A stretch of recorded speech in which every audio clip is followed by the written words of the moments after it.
Hello YouTube friends, today we are going to make an epoxy clay. Pause the video if you want to read the mold. You are going to mix 1 part of epoxy with 3 parts of powder. I'm using plastic gloves to pre-mix the powder. This is to prevent the too liquid resin to flow everywhere.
If, after 3 parts of powder, your clay still feels too soft, you could add another powder, 5 grams at a time.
Add a touch of resin pigment for color.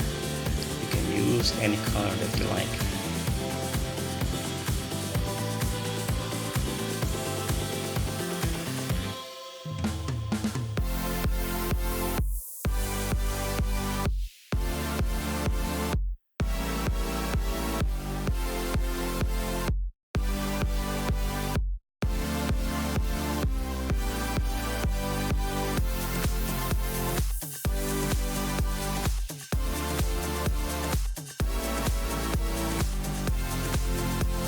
I'm using new glove for the part B and do exactly the same as the part A.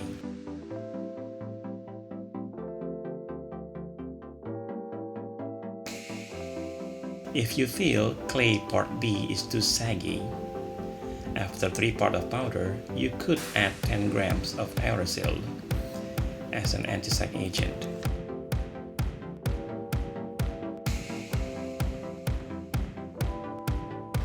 And you're done.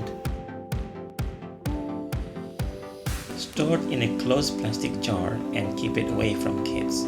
To use it, use equal part of both clay and mix it thoroughly. Try it on.